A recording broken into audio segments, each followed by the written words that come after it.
What's going on, world? It's your boy Gemini Brown here, back with another episode of Nilo Kicking Knowledge. Today is Thursday, August 13th, 2015. I'm a little under the weather, but we got work to do, so let's do it. We got 2 more signs left. We're at the 11th sign of the zodiac, the Aquarians, and this sign has added significance because our world is going into an age of Aquarius. And in layman's terms, what that means is that on a birth chart for the world or civilization, the ascendant will be Aquarius. So, who are the Aquarians? Well, they are the final air sign, and I want you to pay special attention to the last of these elements. So we've already did the final fire sign in Sagittarius, the final earth sign in Capricorn, and now we're at the final air sign in Aquarius. And this, think of this as the mountain, okay, the mountain of initiation. And Capricorn is where we started to build on this mountain, okay? In Sagittarius, we learned the laws. We learned the laws, and we embarked on a trip that got us to the mountain. And Capricorn was the climb of the mountain, and it takes great discipline and organization to reach the mountaintop.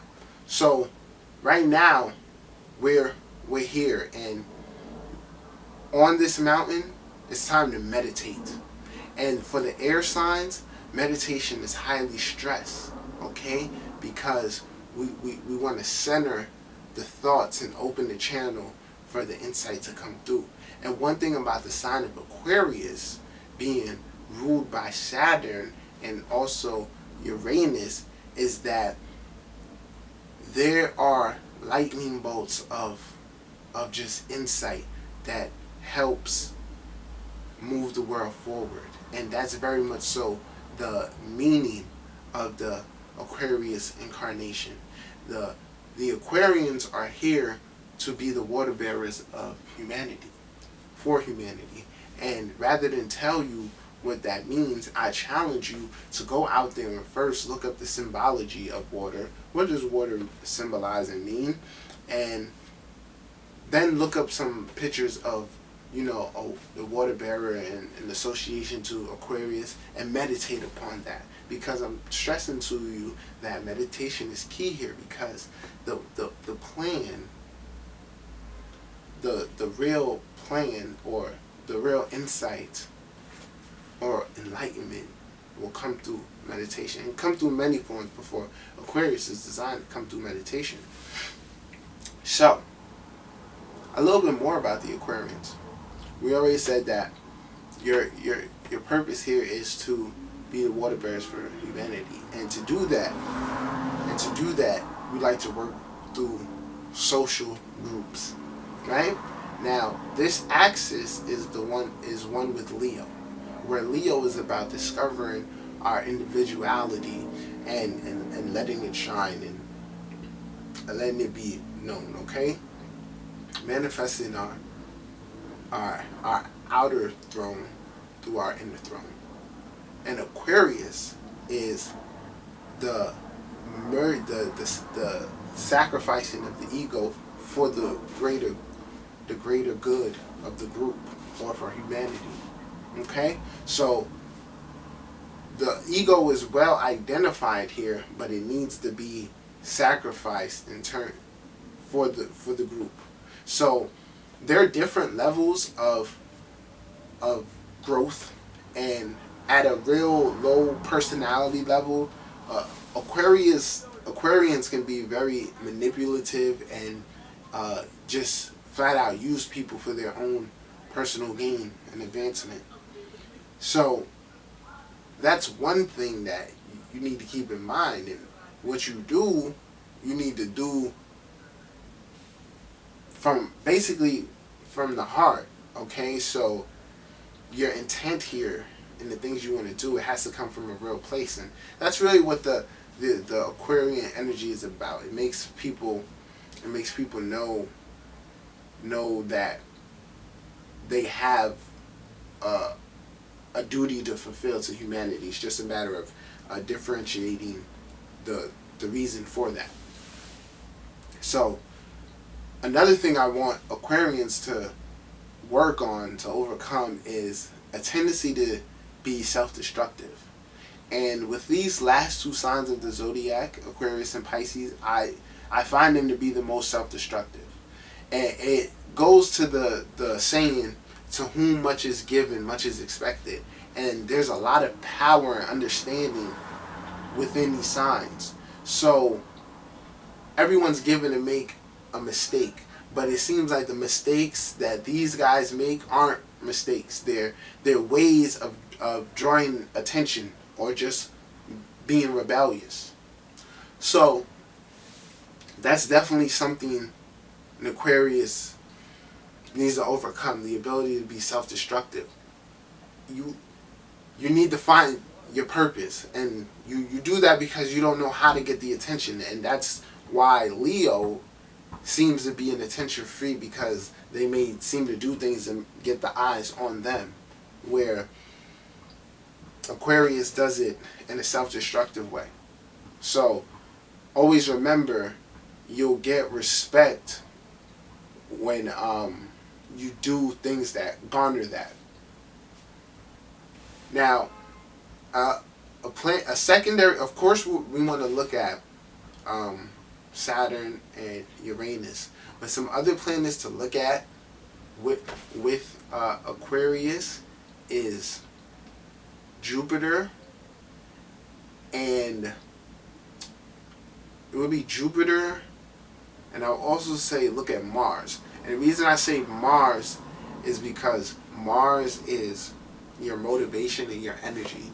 So one thing that always stands out to me is I know in Tupac's chart he had Mars and Aquarius in the 11th house, and depending on how Mars is, shows how aggressive you are. And then for it to be, and then being that this is, we're dealing with others, if Mars is in Aries, you may be a little too aggressive and forceful with others, okay? Especially if Mars is in Aries in the 2nd house, okay?